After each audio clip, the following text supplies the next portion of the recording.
Tonight on News 5 Live, a deep dive into Portica's definitive agreement. Former Attorney General Mike Purfeet calls it trash. SJC prepares to launch an engineering degree program. And all the noise about e-bikes with no infrastructure in place to regulate their use.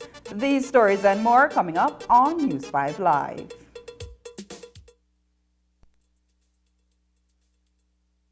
It's good to keep the environment clean. BSWAMA, step up the pace. They're going places to manage your waste. So make we stand and make well sure. No garbage left on the seashore. The whole of Belize we stay clean, cause we know say worth much more. We have pretty environment.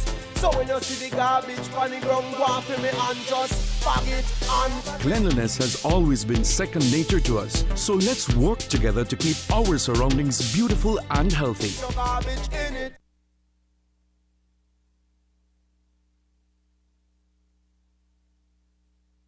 Watch The Truth of God with Pastor Gino Jennings of the First Church of Our Lord Jesus Christ every Sunday morning at 8 a.m. exclusively on Channel 5 Belize. The Truth of God with Pastor Gino Jennings every Sunday at 8 a.m. on Channel 5 Belize. Desde las áreas urbanas hasta las comunidades rurales, la conexión importa. El acceso a Internet es crucial para continuar el desarrollo social y económico. Es por eso que Digi, nuestra telecomunicación nacional, continúa invirtiendo millones de dólares para expandir sus redes de telefonía móvil y fibra óptica en todo Belice. Miles de usuarios móviles y viviendas, especialmente a lo largo de las carreteras y en comunidades rurales, ahora disfrutan de los beneficios de la infraestructura resiliente de Digi. Nuestra telecomunicación nacional continúa liderando la transformación digital a través de su tecnología avanzada y compromiso a la excelencia. Con DigiWallet, beliceños en áreas urbanas y rurales tienen acceso fácil y seguro a una amplia variedad de servicios financieros a través de sus dispositivos móviles. Y con el reciente lanzamiento de DigiTV, nuestra telecomunicación nacional se ha convertido en el único proveedor de servicios de reproducción cuádruple en Belice. Clientes ahora pueden ahorrar con nuestros paquetes DigiOne que ofrecen internet residencial, servicios móviles, teléfono residencial y servicios DigiTV convenientemente en un solo lugar. Digi permanece comprometido en brindar acceso a servicios de alta calidad, confiables y accesibles y crear oportunidades para un mejor futuro. Forme parte de la transformación y viva la conectividad como nunca antes. Porque con Digi, la conexión importa.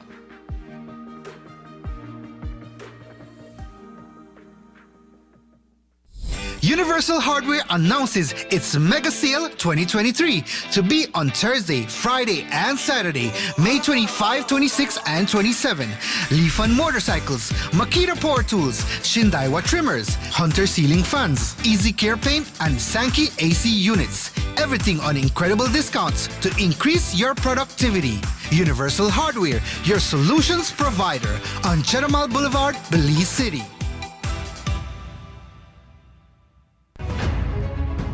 Here's your chance. The stage is waiting. We're looking for talented Belizean singers for another season of KTV The Remix. KTV auditions will take place on Saturday, June 3rd and Sunday, June 11th, starting at 9:30 a.m. to 3:30 p.m. at Channel 5 on Coney Drive in Belize City. We're also now accepting online submissions. 2-minute videos can be emailed to producer at channel5belize.com or DM KTV Remix on Facebook. Deadline, Sunday, June 11th at 5 p.m. Come be a part of the biggest singing competition of the year. KTV The Remix, only on Channel 5.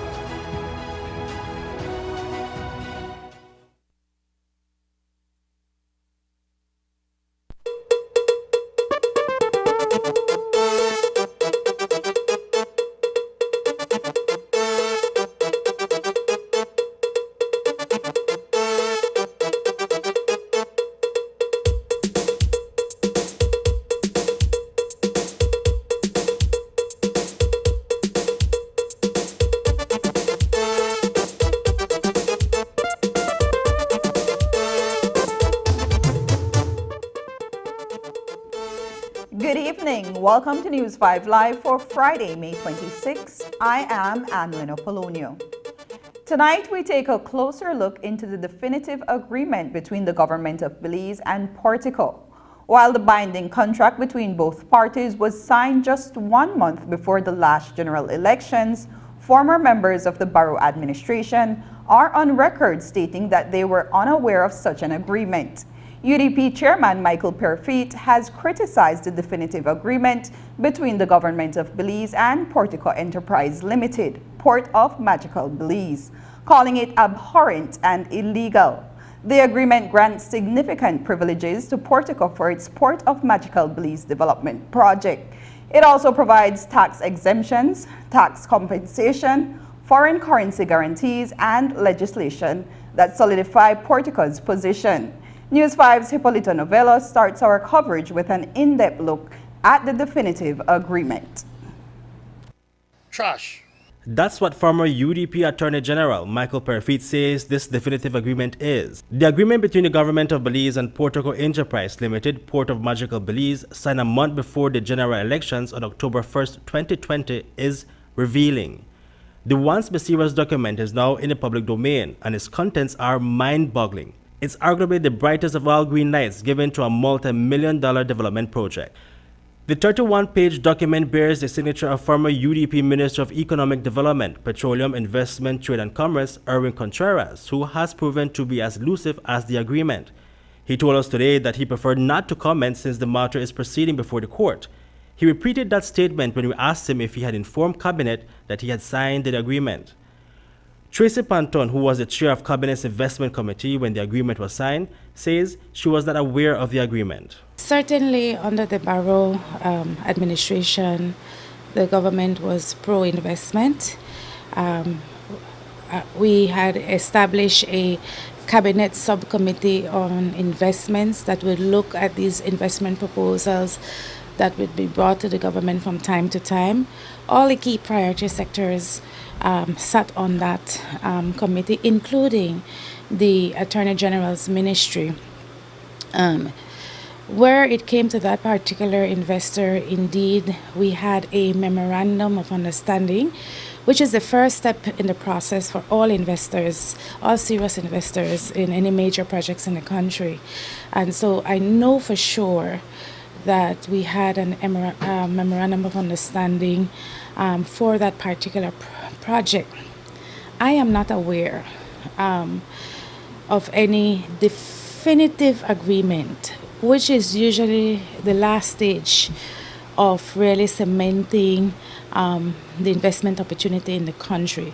You know, the government has to ensure that the investor has the right, has the capital available, that all the permissions have been granted, that sort of thing.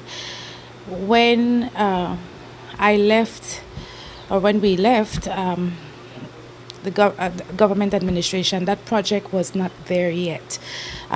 Certainly none was discussed with the Cabinet Subcommittee on Investment, and none was discussed with me directly. Parafit says the same. That document was signed by Erwin Contreras in October of 2020, and in my view, that is a shame, it is abhorrent, and in my opinion, it is completely illegal.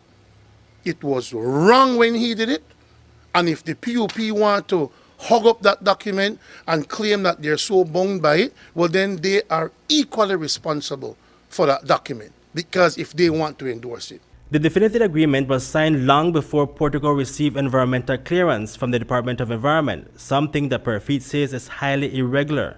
And this agreement is a grand tax holiday for Portugal, tax exemptions, indisputable tax compensation, guaranteed foreign currency, and a legislation that was cemented out. These people are getting tax stabilization accommodations.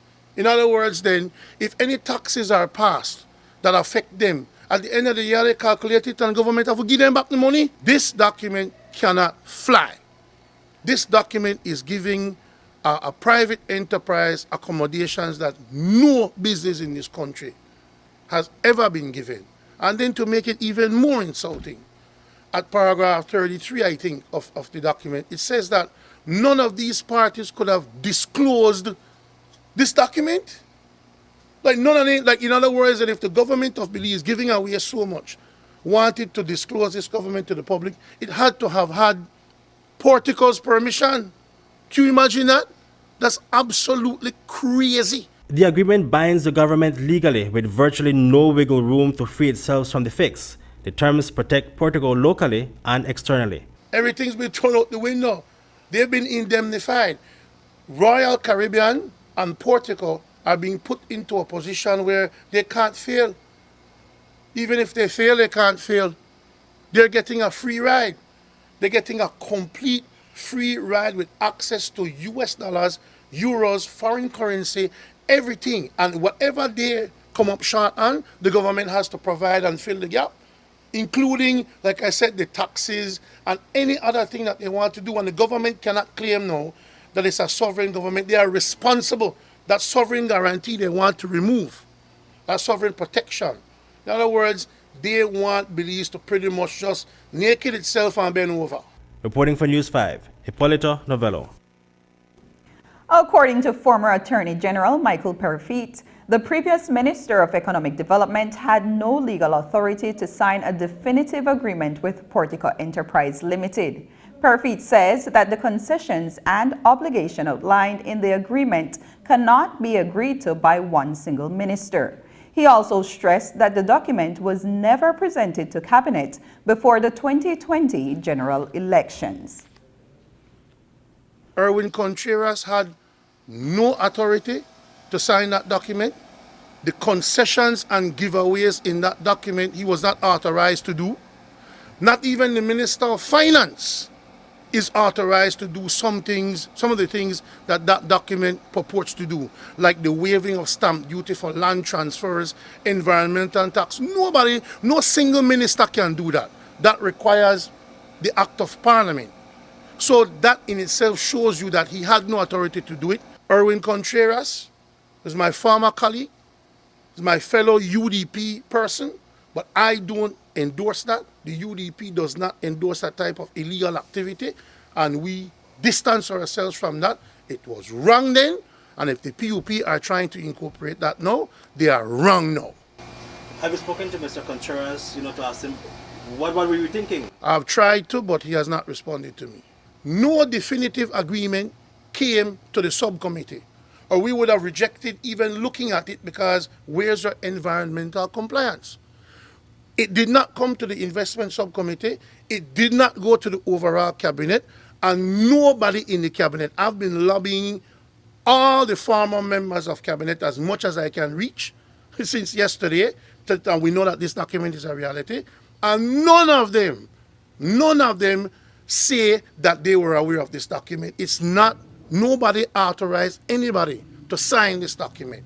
It never came to the committee, it never came to cabinet. This was done solely by Erwin Contreras. As to why, I would love to know why. If the former Attorney General is saying that signing the definitive agreement is unlawful, then should an investigation be launched by the proper authorities? That's what he was asked today during the interview. News 5 asked if he believes that Erwin Contreras should be investigated. Here is his response. The authorities, that name will look into that, but I think yes. I think there should be some form of penalty. What that is for the authorities to decide. Do you believe that Mr. Contreras should be investigated to determine why is it that he... I think no stone should be left unturned as to uncover why this happened the way it happened. The former minister should be investigated by the... No stone should be left unturned to find out what's up. Investigate Erwin Contreras. Investigate Portico. Don't leave them out. And investigate Royal Caribbean International, because a publicly traded company should know that before they enter into an MOU with Portico, they need to know that whatever agreement Portico may have with the government is a legitimate agreement. And clearly they did not make sure that they did that. Clearly, if you're saying that they've been meeting with the Prime Minister from 2015, then why, when it was time to sign this definitive agreement, they didn't go to him? One of the key concessions made in the definitive agreement is that the government will, quote, ensure that no third party potentially competing with the developer shall, within a 25-mile radius, be given any tax benefits or duty concessions for a period of 25 years from the commencement date, unquote. This would then mean that Waterloo's Port of Belize expansion project and the Stake Bank Port project would not benefit from tax benefits. That's if the Bersenio administration decides to adhere to the definitive agreement. Former UDP Attorney General Michael Perfit was asked about it. I don't support the Waterloo project, but they're going through a process. So I respect that. Your leader supports it. Well, he's entitled to his opinion, I'm entitled to mine. Why do you not support it? Because I support Stake Bank. Because that is a 100% local company that will benefit local people, and the profits will stay here. Unlike when you see here that Portico wants permission to have foreign exchange be immediately available and approval for people who work here, who are foreigners, to expatriate their profits and their salaries. How can I support something like that? And I don't think, in my view, that Waterloo will be any different. So I make no apologies for supporting Stake Bank. Coming up, engineering bachelor's degree now available at St. John's College. Find out the details of these stories when we come back. Hello, friends. I'm Dr. Bob Roberts with another 60-second sermon from God's Word. For what is a man profited if he shall gain the whole world and lose his own soul? Henry Ford once had an employee by the name of Dudley. One day Mr. Ford said to him, "Dudley, what is your big ambition in life?" "That's easy," said Dudley. "It's to make $1 million and to make it fast, to get myself a nice home, a nice car, a yacht, and then not have to work." A few days later, Mr. Ford called Dudley into his office and handed him a box. "There's a present for you, Dudley." "What is it?" asked Dudley. "Open it up. That's the best way to find out," said Mr. Ford. Dudley opened the box to find a pair of spectacles. The glass had been taken out, and 2 bright new silver dollars had been put where the glass had been. Mr. Ford then said, "Put them on," and Dudley did. "Now what do you see?" "Why, I don't see anything." "Of course you don't see anything," said Mr. Ford. because the money is in your way. They have blinded you. But if you will put the glass back in, you will see the world and all kind of human needs around you. And if you will give yourself to meeting those needs and forget dollars, then the dollars will take care of themselves. Don't let the things of this world blind your vision of God's purpose for your life. Today's 60-second sermon has been presented by Christian Foundations of Faith in cooperation with the Baptist churches in your area. Well, Michael, this is your new home and your new family. I am sure you will like it here. Welcome, Michael. Welcome, Michael. We're good to have you. We've been waiting.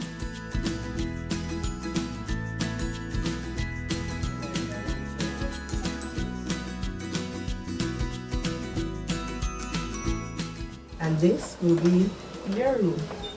Thank you, God, for my new family and my new home. This is all I ever wanted.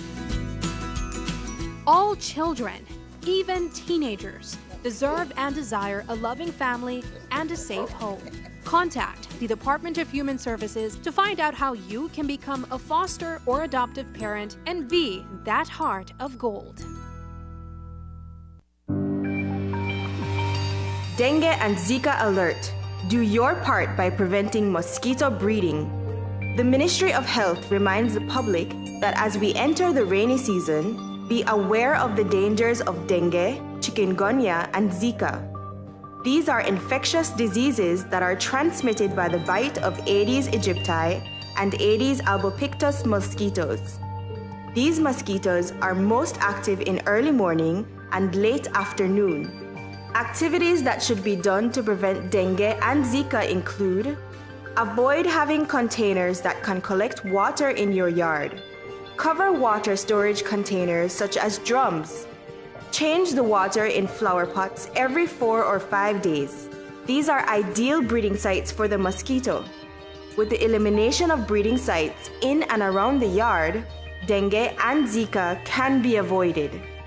Dengue and Zika begin with sudden onset of high fever. Other signs and symptoms include rash, joint pain, eye pain. If you are pregnant or planning to become pregnant, we advise you to visit your nearest health facility. The public is also encouraged to use mosquito repellent spray or lotion on the body or clothing. Do your part by preventing mosquito breeding.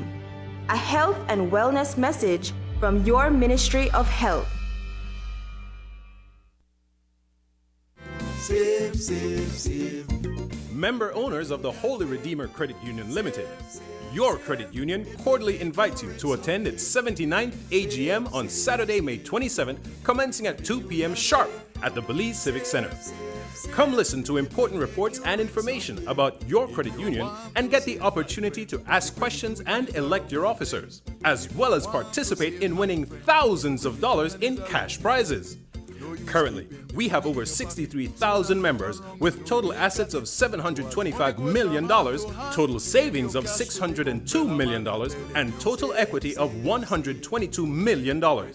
Please make every effort to attend your 79th HRCU AGM and remember to bring along your HRCU passbook and a valid photo ID to enter the venue. Holy Redeemer Credit Union, making a difference in people's lives.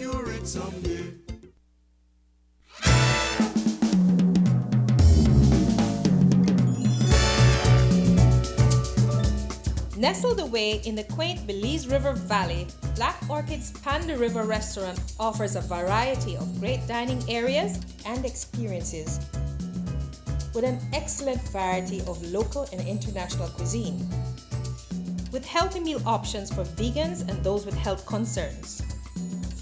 Your delectable dining can be topped off with our excellent desserts, natural fruit juices, and exquisite wine and drink options. All prepared by our certified chef and award-winning mixologist. Come to Panda River Restaurant and River Rum Bar to relax in the pool or use our excellent conference facilities combined with great dining. A diamond in the jungle.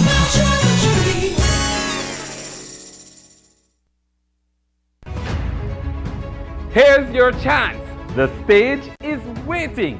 We're looking for talented Belizean singers for another season of KTV The Remix.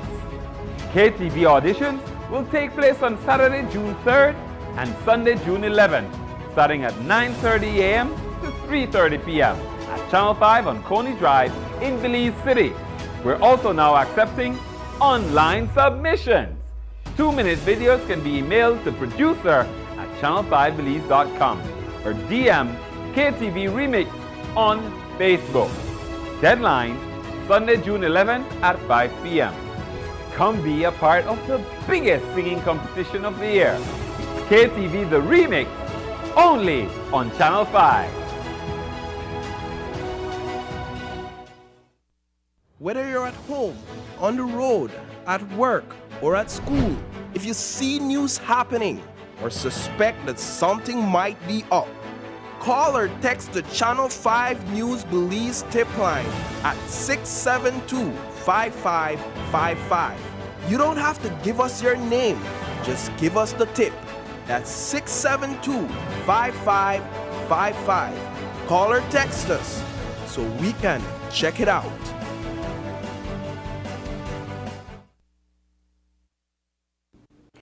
A memorandum of understanding was signed earlier today between St. John's College and a Guatemalan university. The partnership is to establish a bachelor's degree program in engineering to be offered to Belizeans in country. It amounts to huge savings for students who traditionally would have to travel overseas to pursue a degree in this area of study. Now they can do so at home at a fraction of the cost. News 5's Dwayne Moody reports on this momentous occasion that was marked by an official ceremony. At the start of the new academic year in September, St. John's College will be launching its bachelor's program in engineering at its West Landiver campus. A memorandum of understanding was signed this morning between the institution and the accredited Universidad Rafael Landivar in Guatemala to provide a 5-year bachelor's degree program in engineering.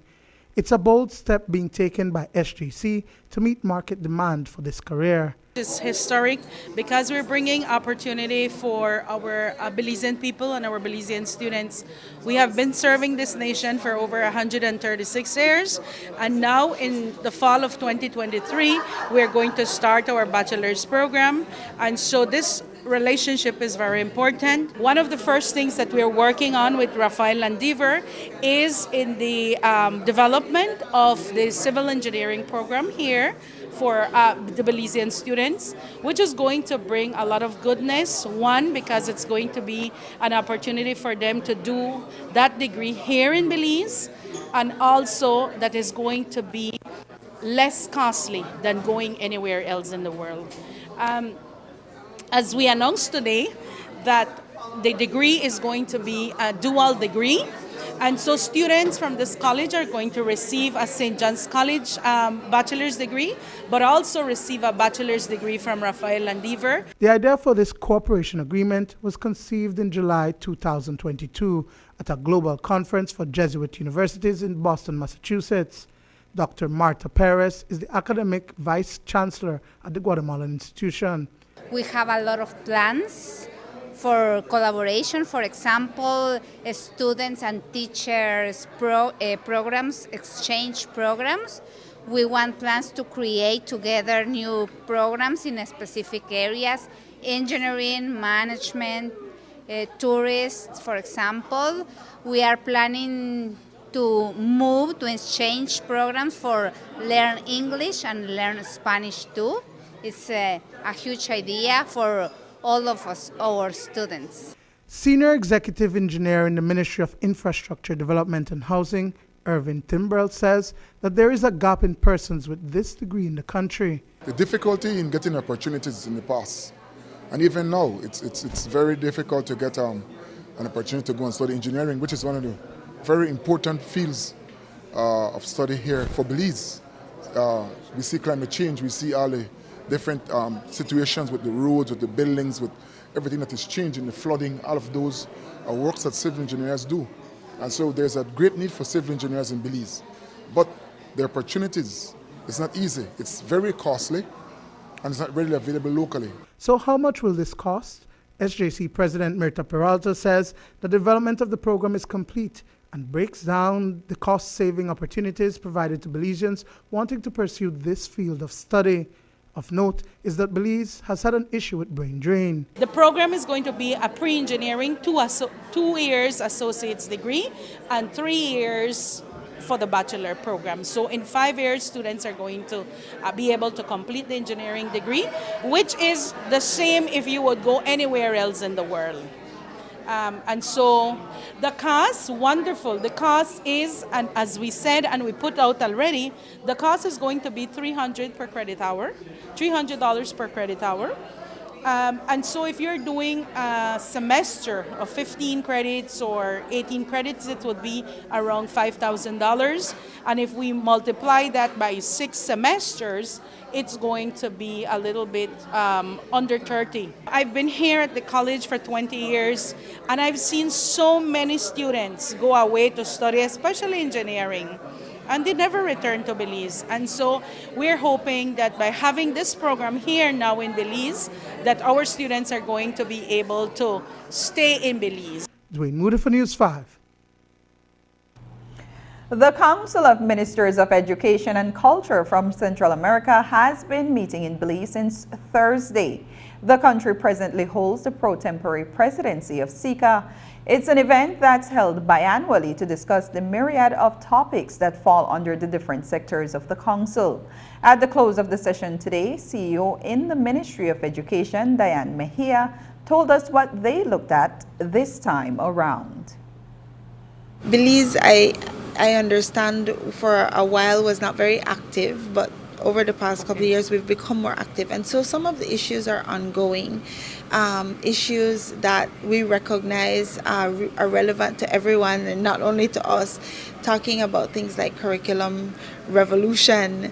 How do you as a country make sure that the curriculum that is in the schools is relevant to the needs of the nation today? We're not the only country having those conversations. With culture, looking at things like respecting and promoting African descendants or indigenous peoples. So in both areas of education and culture, we're having discussions that really are relevant to Belize, yes, but also to the region. So it's an opportunity for us to listen to one another and to learn from one another. According to CEO Mejia, one of the interesting discussions that came up was developing a women's orchestra comprising female musicians from Central America. She said the ideas shared give the countries, including Belize, a chance to digest everything that has been discussed, shared, and proposed. Each country would then decide whether or not they want to adopt another country's idea or use it as a guide. In the case of the proposed regional orchestra, it will take some more thought and discussion. We're so uniquely placed in that we're part of CARICOM and we're part of SICA, and we have a role to play in each.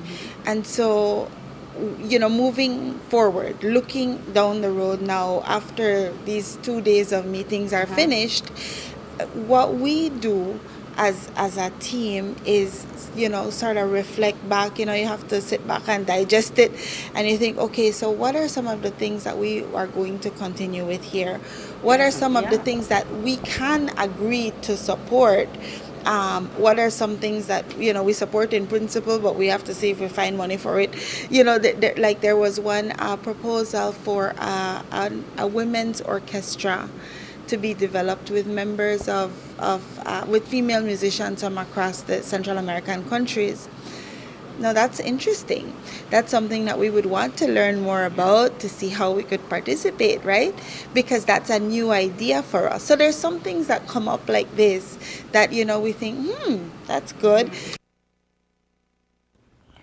Earlier today, 130 primary school students who attend Horizon Academy showed off their talents in a financial literacy program. The students took part in a work expo.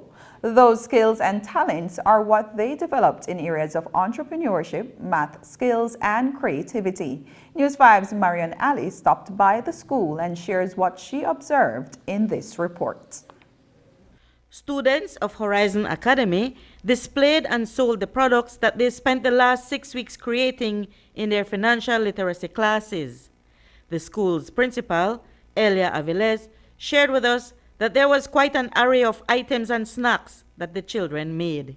Some of these products include beverages like snow cones, popsicles. Then we have the arts and crafts, like we have bags, we have magnets, we have jams as well in jars. We have them made? Yes, we have decorations. Standard 2 student Corinne Gomez and her Standard 4 schoolmate Madeline Elters shared what they made for the expo today. My class business name is Sweet Treats, and we make popsicles, cupcakes, and mini cakes. Financial literacy is relevant to me if I were to go out and buy something. I would need to know how much change I was supposed to get, how to save my money, and how to use it correctly for what I need and what for I don't need. Yes. And what will be useful and what will not be useful. And how to invest, right? Yes. We stitch and craft things. Yeah. And these are 2 things we've made so far. And this is a keychain that I bought. Okay.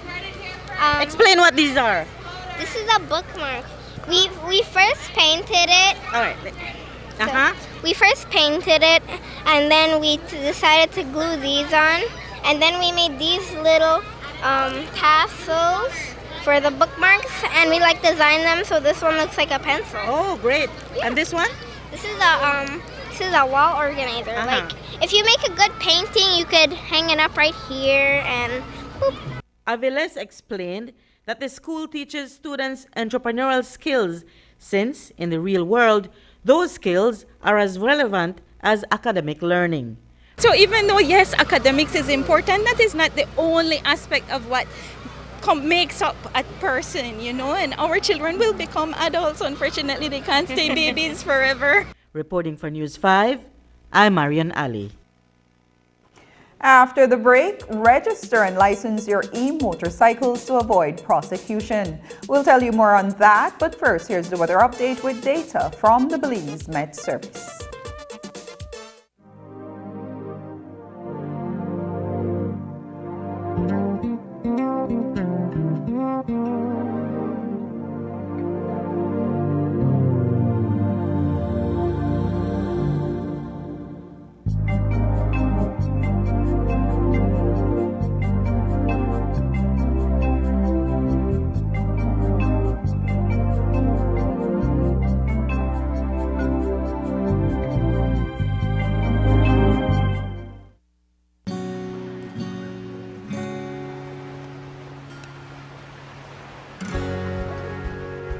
Brian returned home exhausted after all the cleaning and mangrove planting work they had done on the beach. He was beginning to fall asleep in the hammock in front of his house when his father woke him up. Brian, so will you come with me to the meeting with the fishermen? Brian felt exhausted. His legs and arms ached. He could barely keep his eyes open. However, he felt that he should go with his dad. Yes, Dad, I'm going with you. They got on the boat and advanced about 5 minutes to reach the place where the fishermen's committee met. The meeting started on time, and when the topic of creating fish replenishment zones was raised, many fishermen began to murmur as if they did not agree. Gentlemen, we must be aware. We must be aware. We cannot let our resources run out. Look, climate change is bothering us. Are you going to tell me that you have not seen how the reef is turning white or how the water sometimes feels very hot? We cannot stop climate change, but by taking these types of measures where we take care of and improve nature, we will have the opportunity to adapt in order to continue fishing and make a living from it. There was silence in the place. Joe turned to see Brian, who was looking at him with pride. Look at the young people of our community. They planted a lot of mangroves and cleaned kilometers of beach. If they can, Why can't we? The fishermen immediately began to murmur again. Someone suggested taking votes to decide about creating these fishing replenishment zones. Brian was nervous and in doubt as to what the results of the vote would be, but he was surprised to see how all the fishermen accepted the creation of these zones and also proposed to recover the mangrove forests that were on the riverbanks.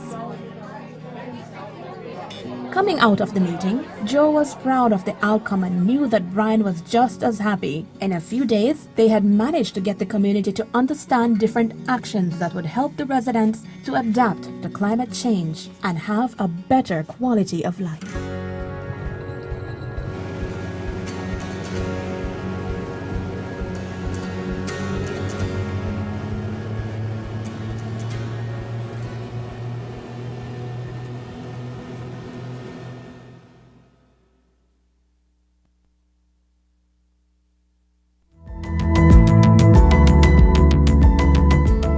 Smart introduces Real Unlimited Postpaid Plans, providing customers with unlimited talk, unlimited text, and unlimited data. Now that's a real great deal. With Smart Plus, Share 1 and 2, and Enterprise 1 and 2 plans, you can talk as much as you want, text as much as you want, and for the first time ever in Belize, you can enjoy unlimited data with your postpaid plan. So come in and sign up for an unlimited postpaid plan and enjoy limitless possibilities. In addition, other plans such as the Flex Junior, Choice, and Select have been boosted with a lot more talk, text, and data, providing you with the best value for your budget. Be unlimited with Smart. It's time to power your dollar with Smart.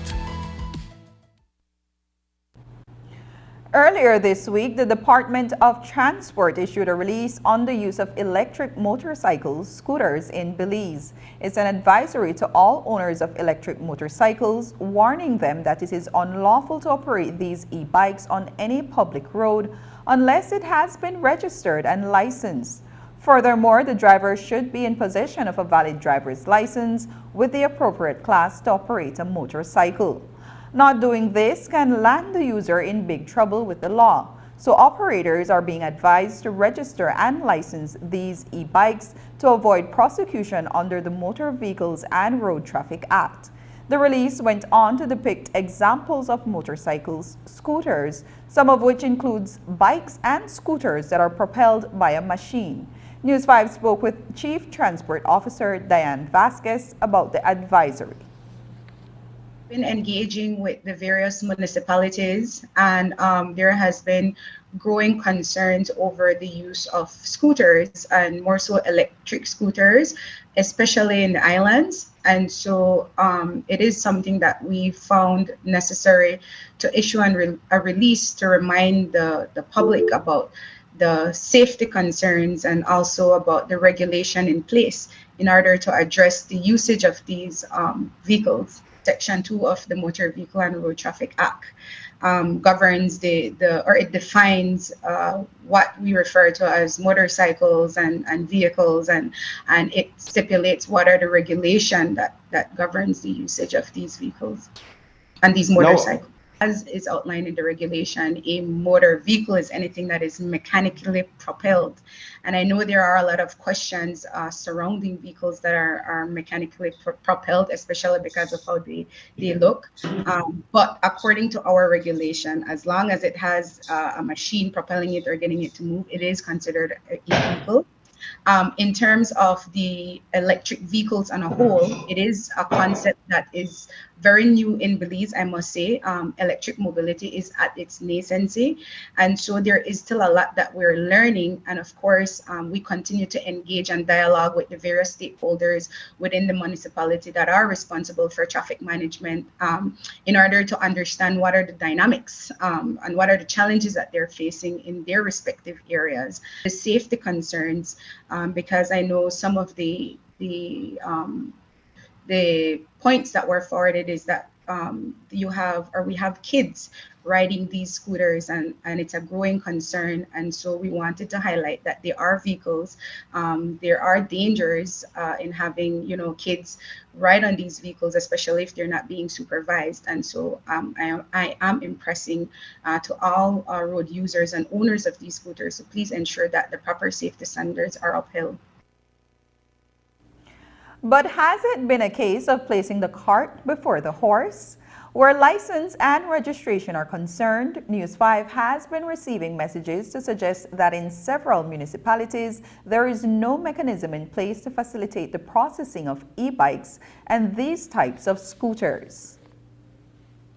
I can't speak for all the municipalities. Of course, you know, they are their own entities. However, I can say that we are going to be engaging all of the traffic managers, and we're trying to work with them in order to have everyone be in line, especially with the regulation. And we're working with them to try and put a structure in place to avoid any kind of misunderstanding or in instances where there isn't a mechanism, as is being expressed by some of these owners, to try and ensure that there is a proper structure in place. So while I can't say, you know, what each municipality has, I can assure the public that we will be engaging with them. We will be consulting with them to ensure that there are proper mechanisms to deal with these vehicles. We have been in conversations with them. You know, they're trying to seek guidance on what all is needed in terms of what is outlined in the regulation. And of course,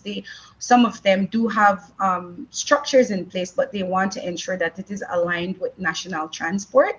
And so, like I said, we will be having follow-up consultations with all of the traffic managers to ensure that we are in alignment. But I can't say for sure what each municipalities they have.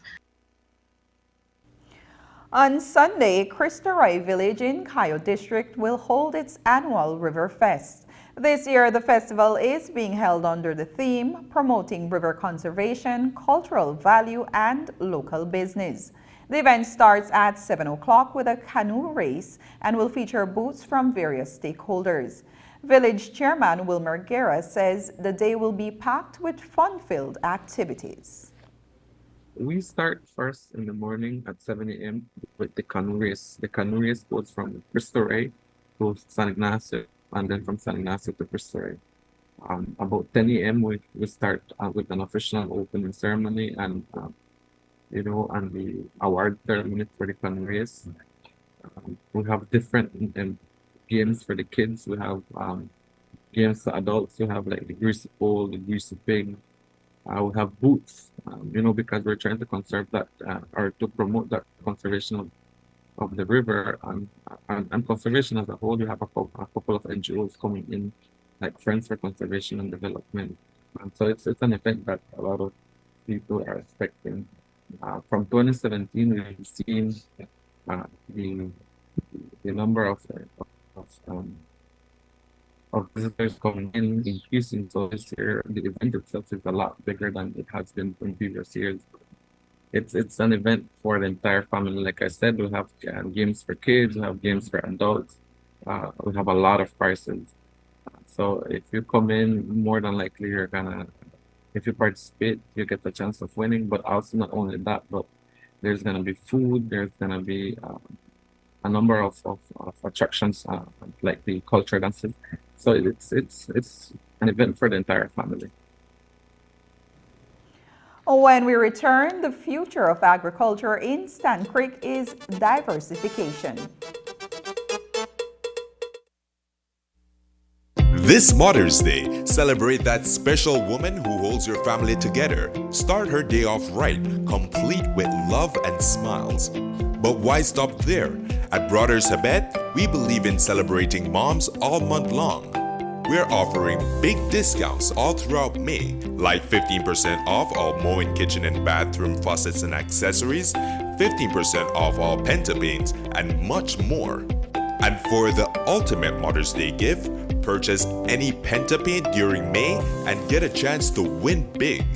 Every week, we're giving away $100 to a lucky mom, and at the end of the month, one lucky mom will receive a grand prize of $1,000. Give mom the gift she truly deserves from Brothers Habet. Happy Mother's Day to all the super moms out there, and we hope to see you in store soon.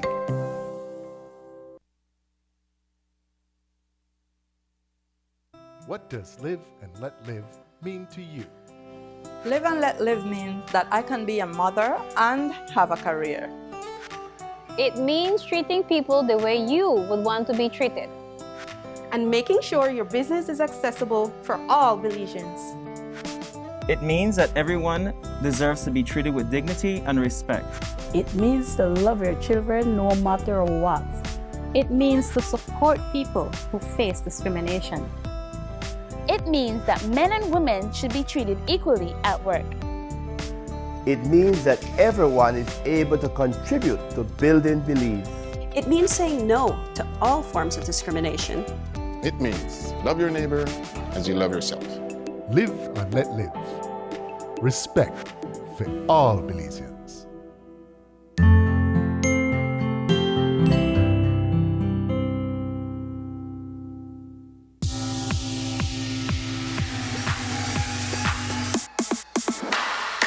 Sign up for Smart Share Plan and save big.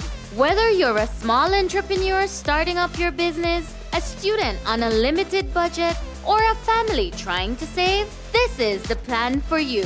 With unlimited SMS, calls, and data, we help you save.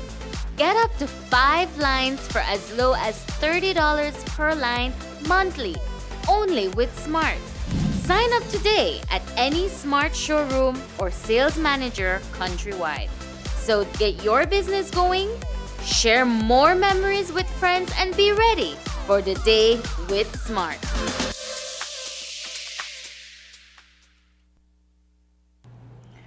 Prime Minister John Briceño is in South Korea attending the World Climate Industry Expo Leaders Summit in Busan. At the summit, various countries gather to discuss endeavors and directions to be taken by the international society under the theme of global cooperation and solidarity for the fight against climate change in the ocean. During the visit, PM Briceño seized the opportunity to meet with Dr. Frank Rijberman, the Director General of the esteemed Global Green Growth Institute. Founded in 2012 as an international intergovernmental organization, the GGGI is dedicated to fostering a low-carbon resilient world and supporting member nations in transitioning to sustainable green growth models. Collaborating closely with the Green Climate Fund, the Institute prioritizes assisting developing countries in building their capacity and mobilizing climate finance. Recognizing the pressing need to maximize climate finance in Belize, the GGGI extended an invitation to Belize, offering membership benefits that encompass capacity building programs and technical assistance. The PM also visited the GCF headquarters. Their discussion centered on streamlining the approval process for the project preparation facility, which comprises Belize's project proposals, awaiting the crucial approval of the GCF Board of Governors. The Prime Minister is accompanied by Foreign Affairs Minister Eamon Courtney and CEO Dr. Osman Martinez. He returns on Sunday. The citrus industry has been experiencing a decline in production for years, but is it really on the brink of flatlining? Rodwell Ferguson, the area representative for Sand Creek West, gave a dismal review of the industry early last week. A few days later, Dr. Louis Sabane, the area representative for Dangriga, announced that the industry is under reconstruction. Both area representatives shared differing views on the outlook of the industry. But on Wednesday, Ferguson announced on Open Your Eyes morning show that he is retracting his statement and in support of a rebounding citrus industry. Here is how he explained his position. I'm a product of the citrus industry. I started to work in the industry at an early age of 16, and I left when I entered politics in 2002. So I worked in the industry from 1978 until 2002. And I will retract my original statement Because while I say that there's a decline in the citrus industry, which there is, because at one point in time, the industry peaked 8 million boxes. When you surpass the valley between Pomona and Alta Vista, you'll see an amount of trucks, tractors, trailers in both companies compound all the way on the highway. Yeah. I've not seen that over the last maybe 12 years. As a matter of fact, the last crop, when I pass the company, I might see 1 or 2 trucks in the compound. So I had to make that declaration to say that something is wrong with the industry. But based on Minister Zab's report, I think he said the industry is rebuilding. So if it is rebuilding, it will take a stage to get back to its original standard. So I want to retract my original statement. Ferguson says the projected rebound of the citrus industry is a result of investments from Citrus Products of Belize Limited and large-scale farmers. According to the minister, small-scale citrus farmers are being eliminated from the industry. He says they have no interest in replanting citrus at this point in time. But the good news is that some of those very farmers are now diversifying into new products. To be very frank and honest, the rebuilding that is taking place is maybe by the company and a few big farmers. So at this particular point in time, I can safely say that the small farmers are being eliminated. They have no interest to replant at this point in time. Maybe 5 years from today, when they see a transgression, then they might decide to replant back oranges. But the majority of farmers were small farmers that make up the citrus industry. So a combination of big farmers and the company, they used to produce almost 8 million boxes at one point in time. Many farmers are diversifying as I speak into pineapple, coconut, soursop in particular. And so I will see an added feature in the near future, so that we have many juices that we can offer. Ever since the industry offered only original grapefruit concentrate, in the early 70s, they used to have the sectionized grapefruit. But if they are going to now diversify, and they also have to upgrade the factory to be able to diversify the different crops. I'm very supportive of that, and I hope it can be done. Building capacity of our children is an investment in the future of the nation. The San Ignacio Santa Elena Child Advisory Board has been doing just that, investing in children through conferences and community services. Today, the board hosted a youth leadership conference in San Ignacio town for 80 youths from across the Twin Towns. These youths received the opportunity to engage leaders and mentors from their community to learn how they too can impact their neighborhoods in positive ways. News 5's Paul Lopez reports. The Sustainable and Child-Friendly Municipalities Child Advisory Body brought leadership and entrepreneurship to life for 80 high school students in San Ignacio town. The organization hosted a youth leadership conference at the Cayo Center for Employment Training, where participants were engaged in a host of team and skill building exercises. Today is a full pack day event. We had mentors coming in to inspire our young people. These mentors are homegrown individuals who have succeeded in entrepreneurship, who have succeeded in education, in sciences and research and so forth. And what we wanted them to realize is that they don't have to go farther outside to actually find mentors or people to support them, that the support is right here within our own community. It's that we want to not only build our leaders for tomorrow, but we want them for decades to come. Just like we see that some of these mentors that we had here today, they had long lines of families and support who have always been there for them. And that is exactly what we wanted our youths today to understand, that we have them right here at home. The entire event was organized in honor of Leah Gonzalez, a fourth form student at Eden High School who has spent the last 9 years as an ambassador for child-friendly municipalities. Leah stands out as an example among her peers. I'm encouraged because I've been giving my community back for the past 8 years. It has been a wonderful experience, and seeing and being amongst other young people, sharing ideas, coming together, how to better off the community gives me so much joy. And hearing the panelists from their childhood experience up to where they are today, it is so inspirational. All of them, their background, where they come from, and how far they have succeeded. We have planned a lot of programs for them. We've done a lot of back-to-school drives, letting for their families be involved as well. And we work alongside the town council, so that helps a lot with their programmings and seeing what they would need within the towns, how to better it off to make it a safer place for families to reside. Kaya Flower is also a Fort Farm student at Eden High School. Like Leah, she's a child-friendly municipality ambassador. Kaya told us how her voice has helped to improve the community she resides in. We were one of the first sets of CAB members. We've been in here from the start for the past 8 years. It's been amazing being a part of the group, being able to give a voice to the children, bringing our view of the world from a child's point of view. I love this event, especially because it's in appreciation of my best friend.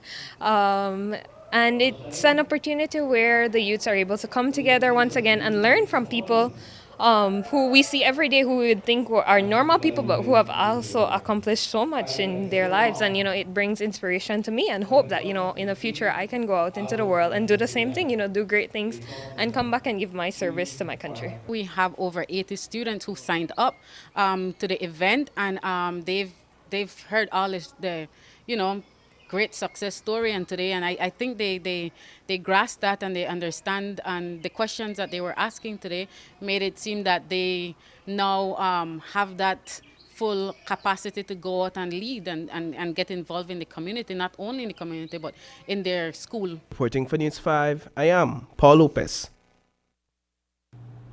Up next, the Belize Zoo celebrates 40 years of service to wildlife in Belize.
Social Security. Your direct online access to all your Social Security information. 360 view of all your Social Security information. Registration services, benefits, contributions, and employer services at your fingertips. Enjoy all the new features with your My Social Security account. Register with SSB. Submission of benefit claims. Submission of contribution statements. View contribution record. Enjoy all your My Social Security feature at ssbportal.org.bz. Social Security at your fingertips. Taking its name from the venerable father of the nation, the George Price Highway stretches 77 miles from Belize City to Benque Viejo. Originally built in the 1930s, this cross-country highway system is the artery that links Belize to Central America at the western border with Guatemala. That connection facilitates overland trade, supporting Belize's economic development. Winding its way across the scenic countryside, the George Price Highway from Roaring Creek to Esperanza has been fully reconstructed to meet international standards, with particular emphasis on road safety. A shorter and hassle-free commute is best enjoyed when everyone obeys the traffic laws. To reduce the number and frequency of road traffic accidents, it means that a seatbelt must be worn at all times, and the speed limit observed when traveling along the highway. It also means that pedestrians must use sidewalks and crosswalks where available. Buses should only board and discharge passengers at a designated bus stop. Road safety is everyone's responsibility. It begins with you.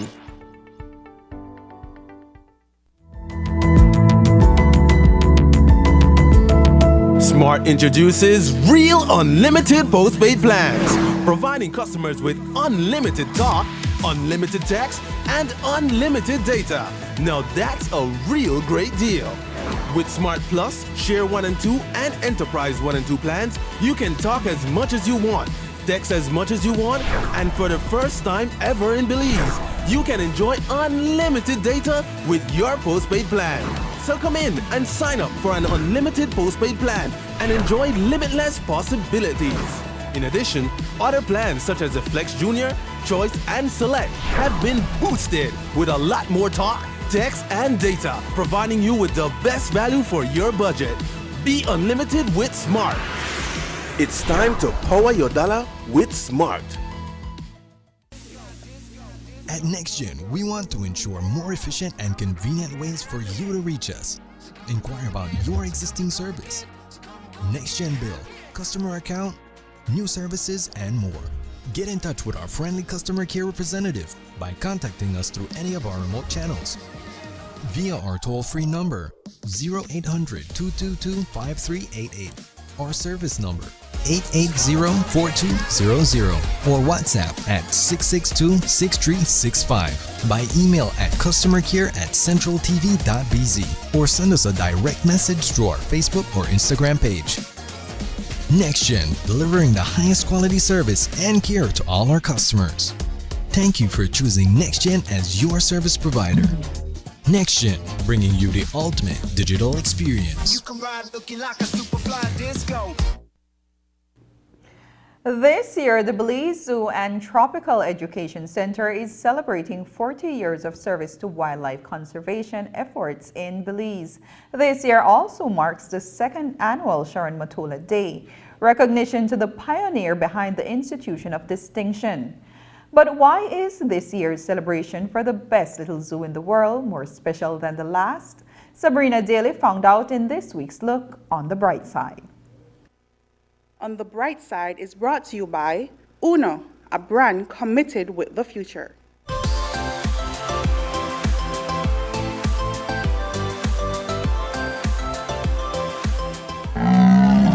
The Belize Zoo and Tropical Education Center remains the only wildlife park in the country. Home to over 150 species of animals, its unique setup is recognized internationally because of its focus on the needs of native wildlife. Jamal Andrew Bone is the Conservation Program Manager here at the zoo and shared Sharon Mottola's vision.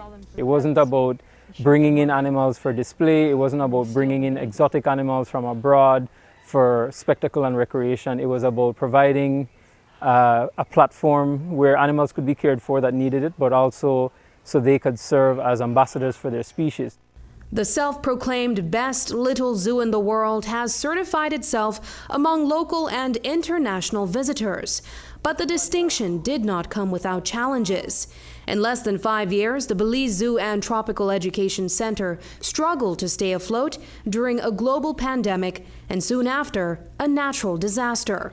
The global pandemic was global. It was something that impacted everyone. So unlike going through a natural disaster, so on, which can be a bit more isolated, it was something that the zoo had to navigate at a time where all of our supporters were feeling it in equal measure. So the fact that we still managed to get support during the pandemic, I think speaks volumes of the appreciation and the merit that the zoo holds in the minds of not just people internationally, but people locally. We really got through that adversity with the support of our supporters, mostly in Belize at that point when the borders were so closed. So and then, as you rightly said, we take a breath, we get back on our feet, and then we are struck down again by a natural disaster. Hurricane Lisa in 2022 was the third natural disaster weathered by the Belize Zoo.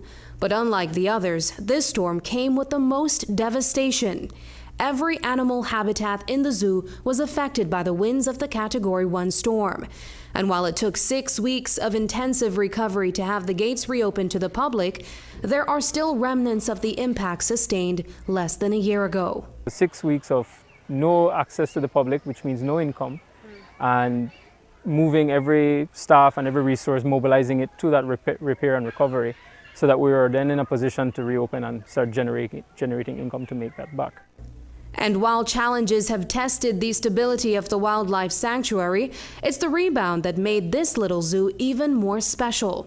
June 3rd marks 40 years of the Belize Zoo and Tropical Education Center's service to wildlife conservation efforts in Belize, and the second annual celebration of Sharon Matola Day, the pioneer of the institution.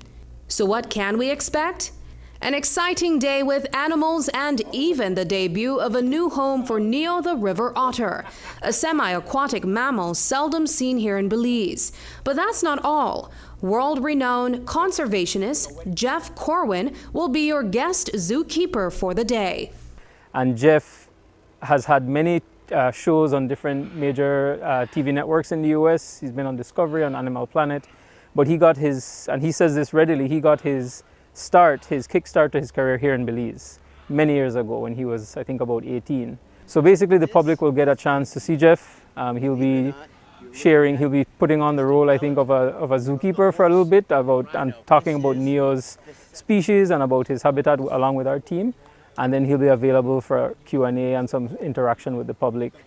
After the festivities with the animal residents, the celebration continues into the night with a gala and a scholarship awarded to a female studying the natural sciences, the first recipient of the Sharon Matola Conservation Scholarship. So this one is a fundraiser. So the day event is open house, free for Belizeans and so on. But in the evening, we'll be having an actual, kind of like a gala, or our version of a gala here, right here at the zoo. And that's a ticketed event that comes with a dinner and entertainment and so on. But the purpose of that event is to generate income for the Sharon Matola Conservation Scholarship that we set up last year. And so this year we're hoping to announce the first recipient. So we did get pledges last year to get the scholarship going. And this recipient would be a young Belizean woman that is studying in the natural sciences. With 40 years of fulfilling the vision of Sharon Matola, the woman who started it all, continuing the legacy is a step the folks at the Belize Zoo and Tropical Education Center are committed to doing. Aside from management and protection of Belize's faunas, the zoo is also a part of a larger initiative to preserve and protect the landscapes that they occupy. So the idea is that as much as we stand at ready to provide homes for animals, animals should stay in the wild wherever possible. So we're meeting the need where it is as well. So we're trying to reduce the number of animals that have to be taken out of problematic situations by simply keeping their habitat intact. So that is the next step, or the evolution of the zoo, looking beyond just being a traditional zoo, but actually being a center for conservation science. Looking on the bright side, I'm Sabrina Daly. On the Bright Side was brought to you by Uno, a brand committed with the future. From now on, when you visit Uno, you will experience an A+ power in all fuels. Dynamax has evolved into Dynamax Plus. The new formula with the ultimate technology and additives provides an A+ power and A+ performance. Dynamax Plus, available in diesel, regular and premium. Try it today and reach further. Uno, a different energy. And that's the news. Tonight's broadcast is available at channel5belize.com, on our Facebook and on YouTube. I'm Annalyn Apollonia. Thanks for joining us, and from all of us here at News 5, have a happy and safe weekend. Good night.